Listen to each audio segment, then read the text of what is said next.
Bonjour à toutes et à tous.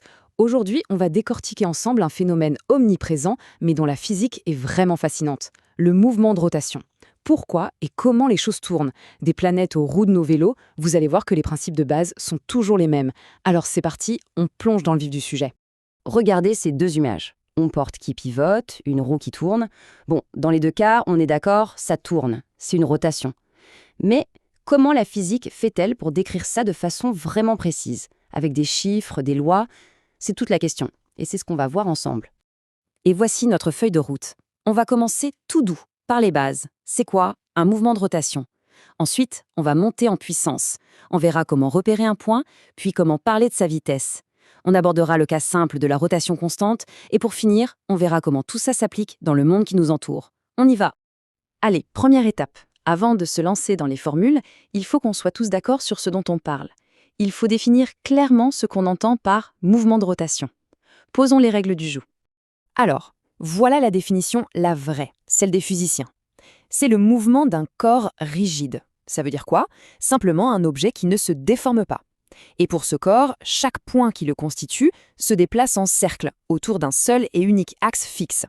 Cet axe, c'est la cheville ouvrière du mouvement, le pivot qui, lui, ne bouge pas. Et ce schéma l'illustre à la perfection. Vous voyez, chaque point de l'objet, qu'il soit proche du centre ou au bord, est obligé de suivre une trajectoire circulaire.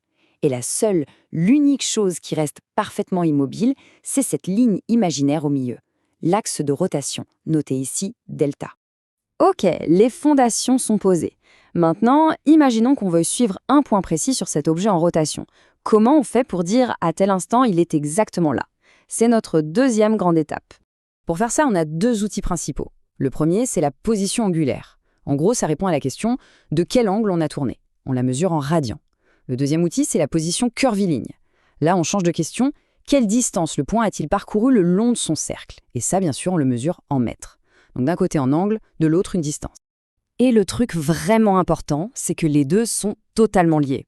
Le diagramme le montre très bien, plus l'angle de rotation θ augmente, et bien plus la distance parcourue sur l'arc de cercle S augmente aussi. Finalement, c'est assez logique. Et voilà la petite formule, toute simple mais super puissante, qui fait le lien entre les deux. La distance parcourue, S, est tout simplement égale au rayon du cercle, R, multiplié par l'angle de rotation, θ.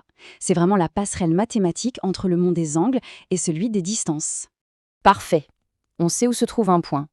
La question qui vient tout de suite après, c'est bien sûr, à quelle vitesse est-ce que ça tourne? Et c'est une excellente question parce qu'il faut être prudent. Il y a la vitesse d'un point sur sa trajectoire en mètres par seconde, mais il y a aussi la vitesse de rotation de l'objet lui-même. Et pour ça, la physique a un outil bien spécifique.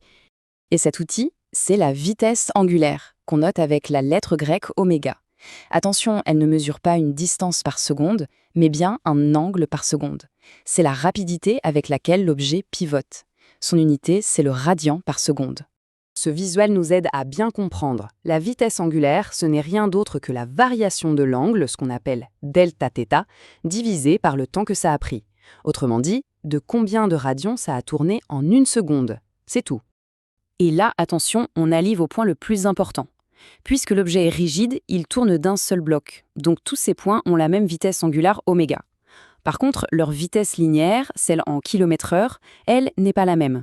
Les points les plus éloignés du centre vont beaucoup plus vite. C'est l'explication du manège. Tout le monde fait un tour en même temps, mais si on est tout au bord, on parcourt plus de distance. Donc on va plus vite. Bon, maintenant qu'on a vu les bases, simplifions un peu les choses. Intéressons-nous au cas le plus pur, le plus simple, celui d'une rotation parfaitement constante et régulière. C'est ce qu'on appelle le mouvement de rotation uniforme. Ça signifie juste que la vitesse angulaire oméga ne change pas. L'objet n'accélère pas, il ne ralentit pas, il tourne encore et toujours au même rythme. L'exemple parfait, c'est un disque vinyle qui tourne à 33 tours par minute de façon constante.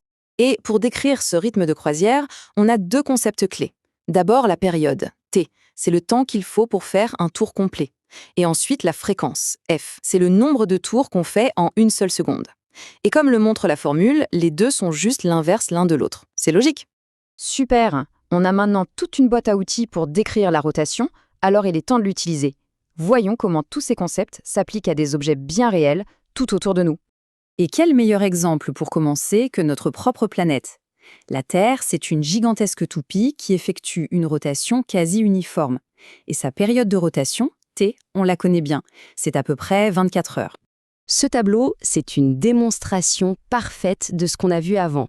Toute la Terre tourne à la même vitesse angulaire, mais notre vitesse linéaire dépend de l'endroit où on se trouve. À l'équateur, là où le rayon est le plus grand, on file à plus de 1600 km/h sans s'en rendre compte. À Paris, on est plus proche de l'axe, donc on va moins vite.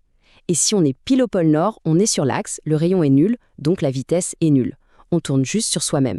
Bien sûr, ces principes sont aussi au cœur de nos machines. Regardez ce schéma. Une petite poulie, entraînée par un moteur, tourne très vite. Avec une courroie, elle entraîne une grande lame de scie. La lame tourne plus lentement, mais avec plus de force. Ce sont précisément ces calculs de rayon et de vitesse qui permettent aux ingénieurs de concevoir des machines efficaces. Et voilà, on a décodé ensemble les bases du langage de la rotation. La prochaine fois qu'on verra quelque chose tourner, une toupie, une roue de voiture ou même une galaxie dans un documentaire, on aura les clés pour comprendre la physique qui se cache derrière. La question maintenant, c'est d'ouvrir les yeux et de se demander quelle sera la prochaine rotation intéressante qu'on observera dans notre monde.